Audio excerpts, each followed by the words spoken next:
I had to steal my mom's iPad, so that's why it looks like a cute. And it's nice, and it's a rose gold color. I really like it. It's very nice. All right, guys. We're the show moving right along. Your next comic, very funny guy. Give it up for Dan Levin. Hello, internet world.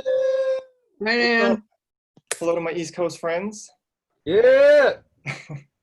Thank you guys all for being here for what is my first and hopefully not my last comedy show where I'm not wearing pants. It's good so far.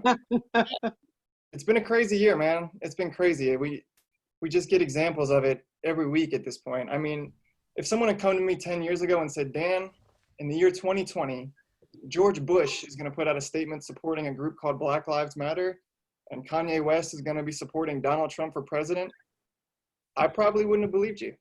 But here we are. You know, before all this, the virus hit pretty hard. And, you know, I always figured that if I went into a bank with a mask on and asked for money, it would have meant my life had pretty much collapsed. And I was sort of right. I mean, I wasn't completely off. However, unlike going to jail, I'm just getting fatter. I work overnight these days at home, which is interesting.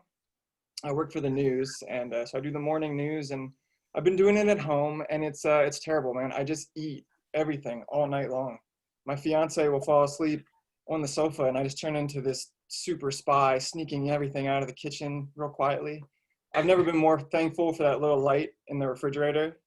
Genius invention. It's great. One nice thing, though, unlike some of my previous comics, we do not have any children yet, and I'm a little thankful for that right now. I was at the grocery store, and this 10-year-old kid started talking to me, because kids just talk to strangers. And I asked, hey man, how's school going? And he said, it's okay, except my teacher's kind of an asshole. And his mom got kind of pissed because he's being homeschooled right now. So I understood the frustration. I love seeing everybody out protesting right now. It's great. And it was so weird to see, especially here in LA, everything just so empty because of the virus. When we first moved here, we moved right into Hollywood. And I'd go outside and I'd immediately see like Darth Vader, Fat Superman, Fat Spider-Man, Puerto Rican Wonder Woman, and now it's like they're all gone in quarantine. I just don't know what happened to them.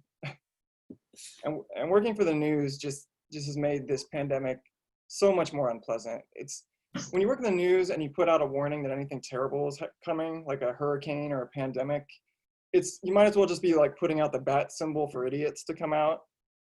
You put out a warning for a pandemic, and next thing you know, you got 400 white people running around with guns saying, God, I need a haircut. It's just like, you're going to be okay. One of my favorite moments from this pandemic was when President Trump said, started talking about injecting disinfectants into you to get rid of the virus. That didn't bother me. I mean, he says dumb shit all the time. That was just par for the course. What bothered me was all the social media posts that I saw afterwards about people saying, oh my God, don't actually inject Lysol into your veins. And I was like, does that mean there's actually people out there who would do that? And are we really trying to save them? I mean, like, eventually Darwinism will, our leaders really messed up during this pandemic. I mean, if they really wanted everyone to stay home, all they had to do was just say it's election day. Kept at least 60% of the crowd home.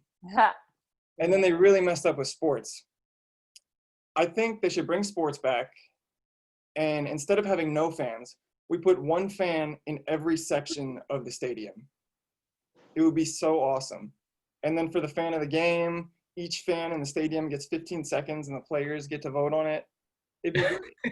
Can you imagine just the random cheers from the one person in level 300? Woo! I'm trying to look at the positives of all of this. I mean, especially with the virus, the air quality in LA has been significantly better, which is fantastic, right? I mean, it's great. we stopped half the population from going outside, and all of a sudden the air quality got better, gas prices got lower, people started calling their grandparents. I swear, next time I see the Avengers movies, I'm going to be rooting for Thanos. And I've been watching a lot of TV to pass this time. I have, except I can't watch cable TV anymore because I can't see another corporate coronavirus ad. We get it. We're all in this together. It's an unprecedented time, and you have incredible insurance rates. We got it. We understand. At this point, I'd even kill for political ads. I mean, can you imagine between these two, Trump and Biden, we picked like the oldest, crustiest white guys we could find, and we get to watch them argue on TV? What could be better?